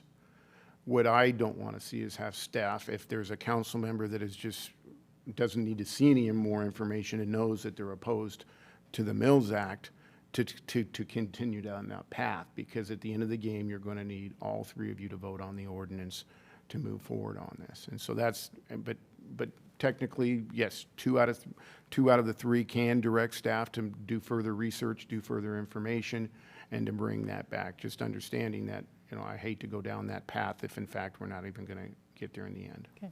And one more. And again, it's process oriented. Ms. Privetta, you talk about all the competing interests, and I understand it's a priority. We've stated that, but we've also stated sustainability and building affordable housing as priorities. So I want to understand, should we decide there's more information and staff has to do that, in January when we do our priority setting, how does that work when you have the entire council, all five of us, trying to decide the work plan for next year? It will already be on there. But there's so many things on there. And so if I want to get things done next year, understanding that, there's a certain amount of staff time. Yes, it would already be on there. Mine will come as to which ones are the most important by state mandates. And council could change the priority list on that, but it certainly would be on the priority list because of this group. Okay, so if I understand January, then it would just be where on the list all these different programs would fall, and the five of us would be deciding that. I would have to do more research. They might have to be excused from that discussion on whether to move it from a different place, but I'm not certain. I don't know the answer to that question. But it's already going to be a priority because you've given it. The majority here has given that priority. Where that falls in, no, I don't believe it could be moved by the rest of the council. Okay. Vice Mayor. Okay, a couple. The majority is 3, correct? Even to put it up for consideration for priorities in January, correct? Okay. I just wanted to ask, I guess, Mr. Schultz, compare and contrast the Williamson Act. So Williamson Act is a tax break for agricultural properties. I declare that I'm going to use my property as agriculture, and I get a tax break. And it's a 10-year contract, and it's entered into with the town. But at least from my experience in dealing with it, it does not have regulatory parameters. It doesn't have inspection parameters. It doesn't have, I'm going to buy 10 sacks of hay kind of parameters. So how, why, et cetera, is the Mills Act different? I'm assuming that all the regulatory implementation framework is embedded into the law, That's as correct. opposed to the Williamson Act. That's correct. Okay, There's so no- we can't just say, we're approving your plan for your historic house, and that checks off the box for our Mills Act. No, and that's, if you look at that grand jury, that's what was happening. They were just checking the box and not doing the follow-up to see that there was actual historical preservation going on. Okay, thank you. So I'm just going to jump in here and make some, share some of my stream of consciousness. I've sat up here for a good many years, and we've debated whether we should have a leaf blower ordinance, or whether we should fix our fence ordinance, or whether we should allow people to smoke in our downtown ordinance. These are all quality of life ordinances, and the town is here to provide services to our residences. And we want our residents to have the best quality of life available on the planet. That's my job. I want to return that value to this community. Everything we do is work, whether it's a B ordinance or you name it, it's all work. I look at our opportunity this evening is to allow another tool in our toolbox that the residents could possibly use. I don't anticipate there's going to be some kind of bum rush on the Treasury and everyone's going to get such a tremendous tax break and it's going to bankrupt the school or anything like that. I mean, if you do the math, if 10 people did this in the next 10 years, it could cost 2 school districts $44,000. But if you divide that by 2, it's $22,000. But the value of the properties around might be brought up more than that. But the real issue is it gives the residents a tool that they can use. It's a tool that they want. It's a tool that other communities have. Let them figure out if they want to use it, how they're going to use it, according to whatever parameters we may put forth going forward.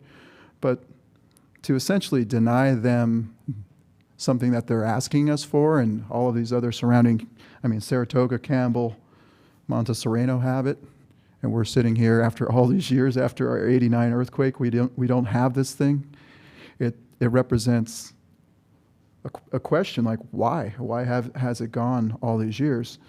And I can't come up with a good answer to that, but I can come up with the answer that if there's 3 of us sitting here tonight, maybe our job isn't to think so much of, as Councilmember Sayak said, the devil in the details, because we can sit here and talk ourselves out of anything. We've done it many times on this dais. We should maybe consider saying, hey, let's put this thing forward, and we'll figure out the details that the community desires later.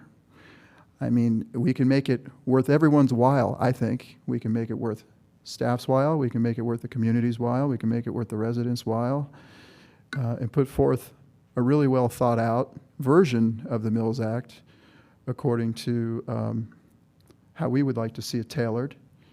And like I said, maybe people will use it, maybe people won't. But the residents who would like to use it or like to explore using it for whatever their rationale may be, maybe it's replacing the toilet that you pull the cord way up here. I don't know. Let them figure out how to use it. But the reality of the matter is we would be giving our residents an opportunity to use a tool that has been enacted since 1972 at the state of California. And like, as Vice Mayor just mentioned, the Williamson Act or whatever, yes, all these acts are out there. All these things exist for reasons, and it's because the people want them. It's not because we want them. We're fortunate enough to be the 3 up here who get to decide that tonight. But quite honestly, my vote isn't for myself. It's because I had members from the community come out here and tell me that they wanted this. I didn't have anybody come in here tonight and tell me that this was a bad idea and we shouldn't do it. So, putting on my non-biased hat, I'm listening to what the public is saying this evening. So I am going to make a motion that we go with the recommendation to move this forward to consider drafting a future ordinance. If anybody wants to make a second.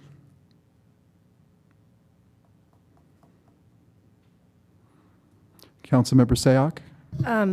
Before I want some information, when before I make a decision, one of the things I really want to be mindful is what do our partners that receive property tax feel about this? And because I heard from staff that there's no direct communication, I would be comfortable moving this, having this, asking staff to have the discussion with our property tax partners, and for that information to come back. And thank you, Councilmember Sack. I'd like to respond to that. We serve this jurisdiction, and I understand we are all partners in the community, whether it's the fire department or the school districts or whoever gets a little piece of the action with the property taxes.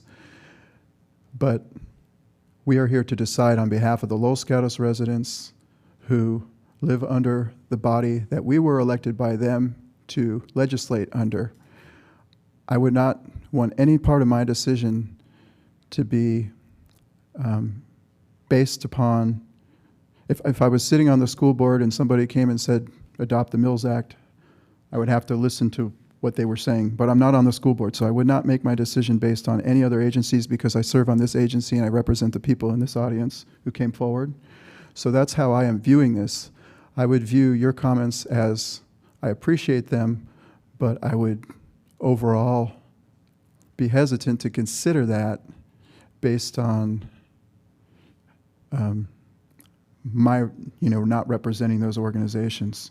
This is a state law, and this state law says what it says, and we are here to serve under the Constitution of the state. We raise our right hand, and we are here to serve the people who are in our audience here that are the residents of the town under this jurisdiction of the Los Gatos Town Council. So I do appreciate that, but my motion is predicated on the fact that I would vote this through, and perhaps those things could be discussed at a later time. But when you involve too many other organizations and bodies, they're going to come forward and say, huh, what, how much is it? 44,000, 2 school districts, I don't know. And it will just perpetuate the discussion for a long time, and I don't think that's really our purview. So, do we have a second?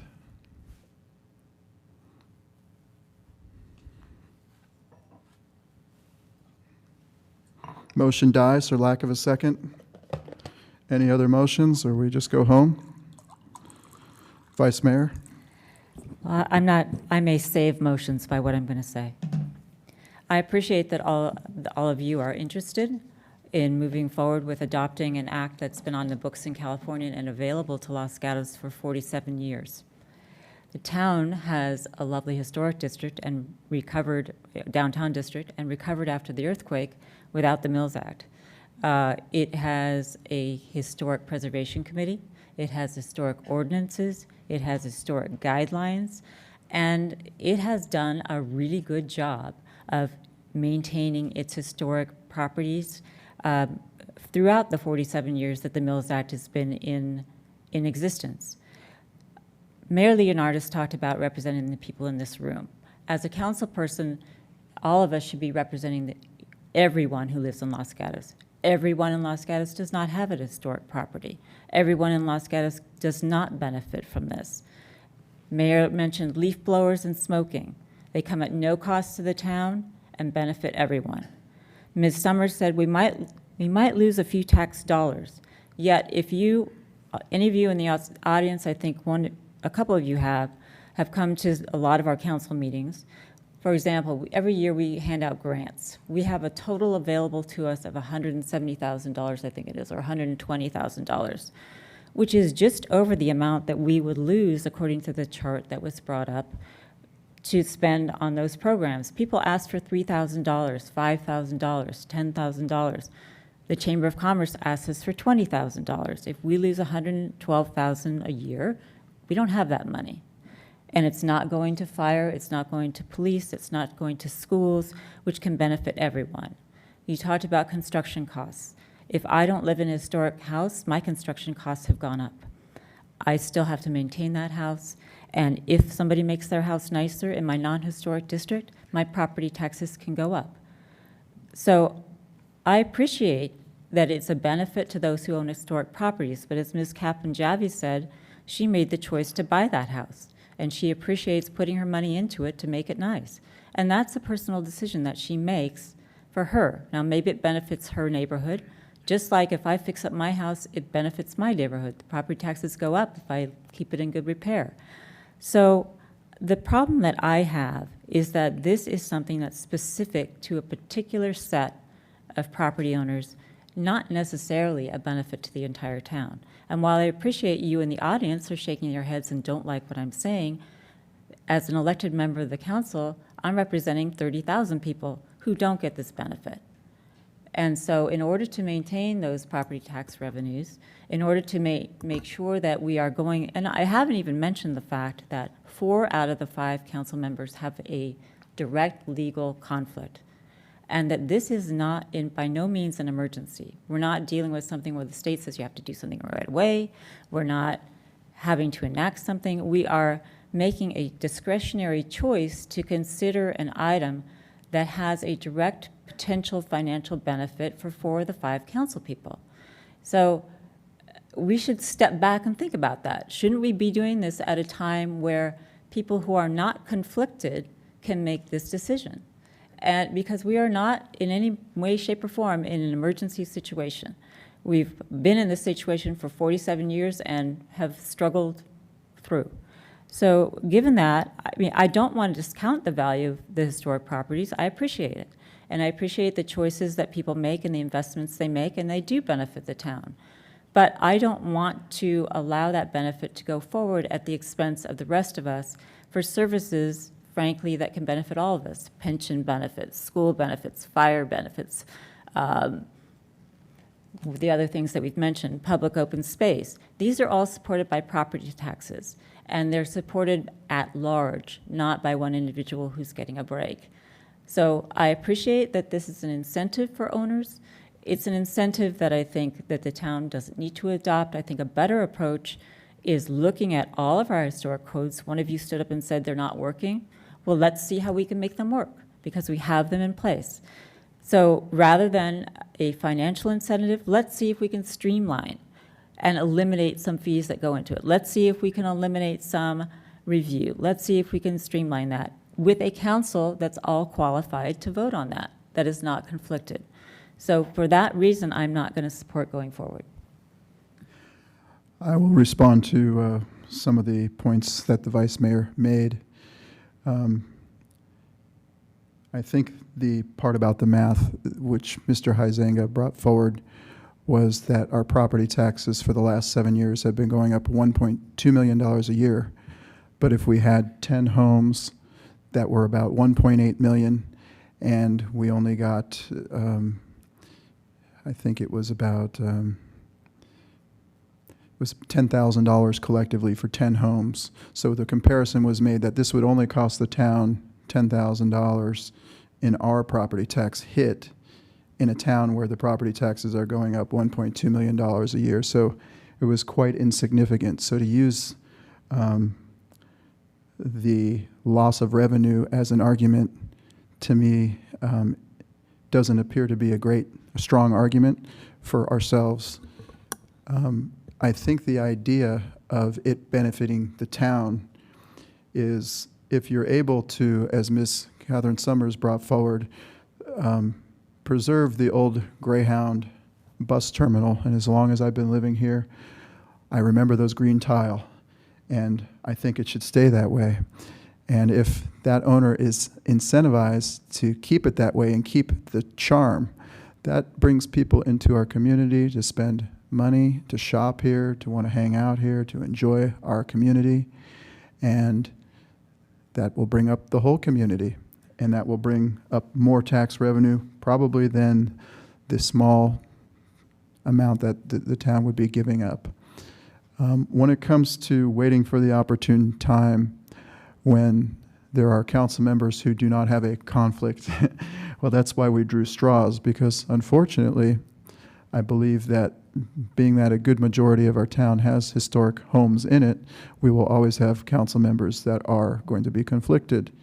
And it's very much likely that there will be at least 2 or 3 council members at all times that will live in the Almond Grove or live downtown or live off of Edelin Avenue or own another property that may be considered historic. I mean, it's anything after 1941. In Mr. Rennie's case, he lives in a neighborhood. He lives in a newer home, but he's within 500 feet of a historic. So we're always going to have an inopportune time or an inopportune council elected body, potentially. When it comes to representing all of the people of Los Gatos, well, that's what we do. If I misspoke, I meant to say the majority of the speakers who came here tonight, they were all in favor. Nobody spoke against. But yes, we do represent the whole town. And by representing the whole town, I look at this as an economic incentive. It's another tool that will bring up our town. We get so much criticized, oh, the downtown is this and that, and it's falling behind. Well, look at the communities around us that have seemed to come up. Saratoga, Campbell, they have this tool. We do not have this tool. So I do appreciate what the Vice Mayor said about looking at some more of the historic codes and regulations and things and offering some potential incentives, maybe on permit fees and application fees. But keep in mind, we'll have a conflict because 4 of the 5 council members might have a conflict voting on those things moving forward. In addition, how much administrative work will that create the council as well? So I don't want to be the person up here who is totally soapboxing this. I'm just trying to bring some perspective that I think this is just another tool. It's an insignificant cost. The amount of staff work is to be determined. We could make this simple. We could make it very difficult. I think we would err on the idea of simple, but bringing it forward because the people want it, not because the council wants it, not because we're conflicted. The people that I heard want it. And I put it on the agenda as is the mayor's purview because the people came to me and they said they wanted it. So it was not part of our strategic goals. It was brought forth by the people on 2 or 3 occasions. And I feel like all we are here really tonight to decide is, should we move the concept forward to adopt the ordinance so to direct staff to look into this so the council could vote on it in the future of how it would be implemented. It's not really to find a myriad of reasons why it isn't a good thing. I'm ambivalent. I want to see more information. I like to see it being offered as a tool for the people because the people came forward. Any more discussion?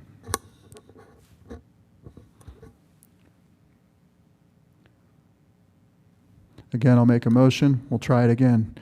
I want to see this move forward. I move that we adopt an ordinance to adopt a Future Mills Act. Do we have a second? Councilmember Sayoc.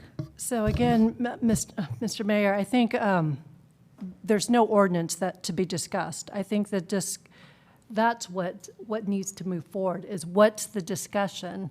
And my concern that I mentioned earlier is we have not reached out to those partners that will be affected by this. Again, this isn't to bring naysayers, but if I were in a position where another agency were going to make a decision that may impact my funds and my budgetary authority to do programming, I would expect the other agency to give me that respect of notifying me and letting me comment. We have significant issues upcoming. One of them is fire safety.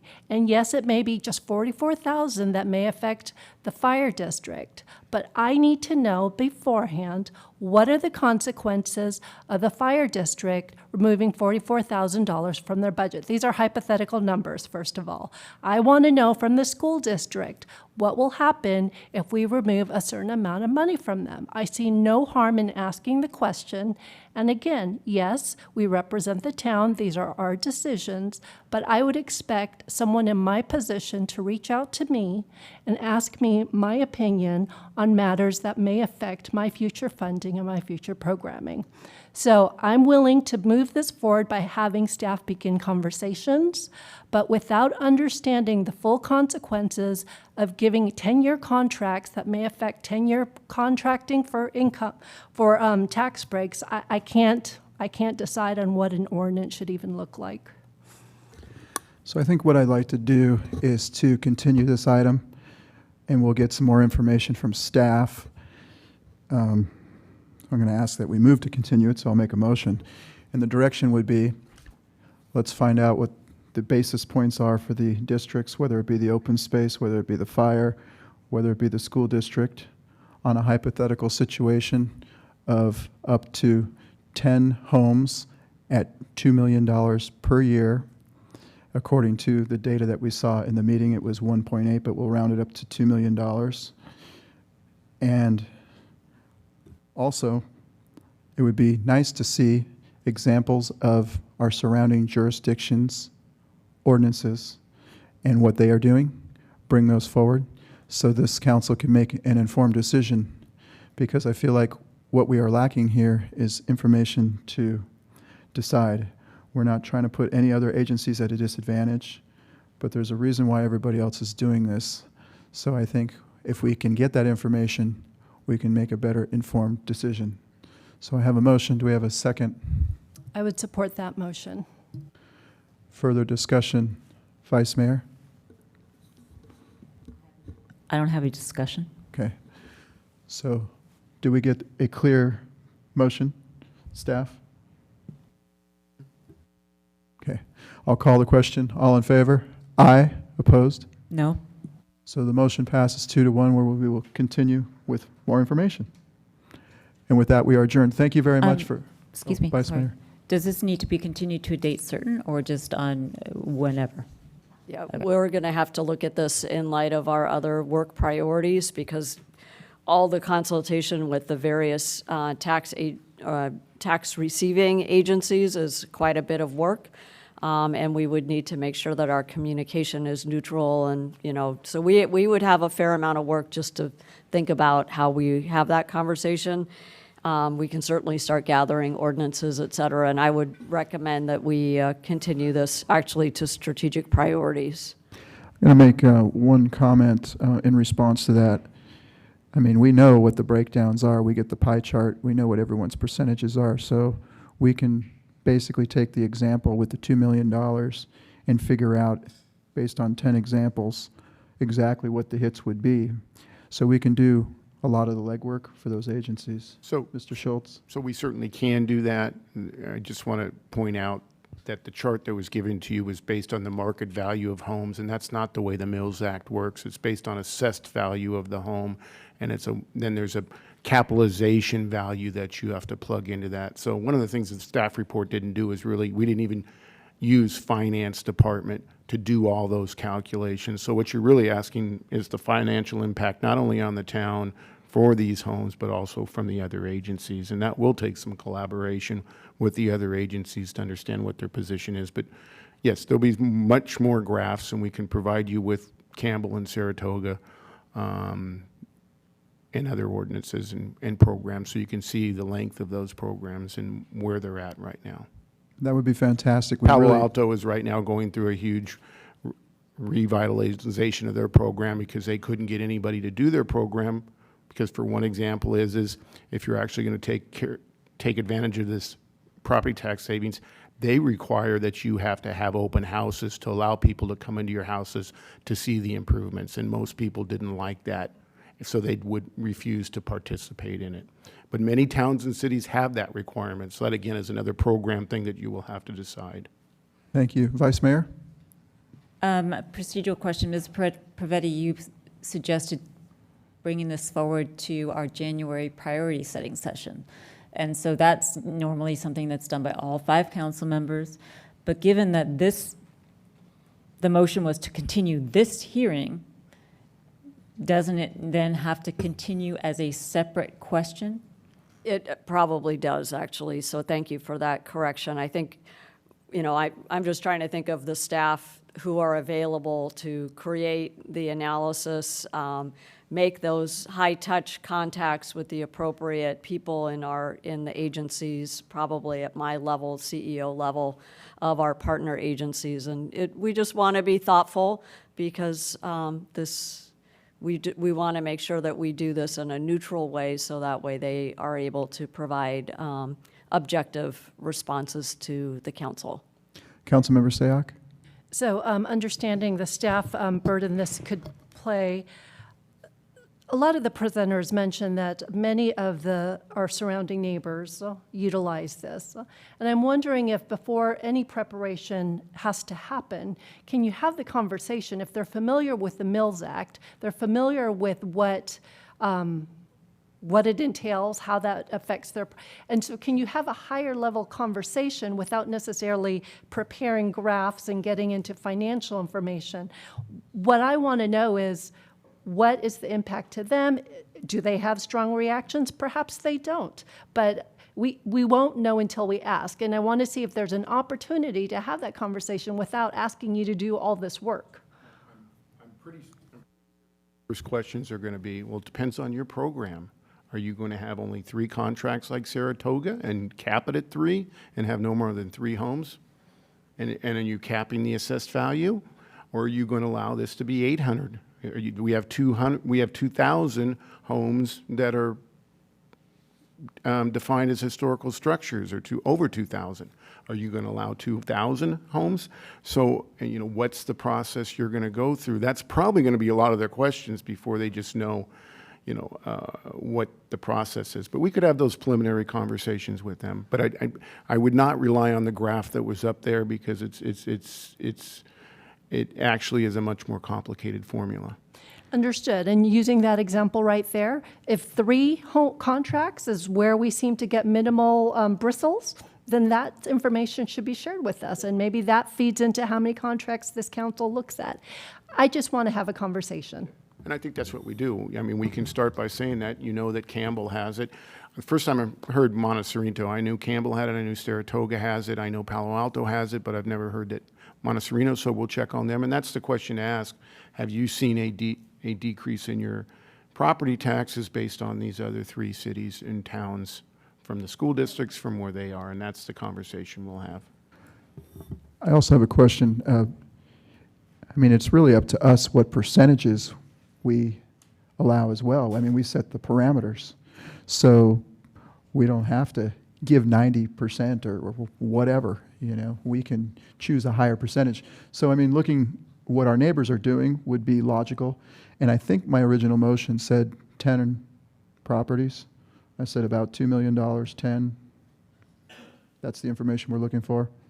So I'm not asking for 800. If I could, just, given the conversation, I'd like to try to ease the burden of the conversation. And so open-ended, finding out what our districts are already experiencing with their cities that have these.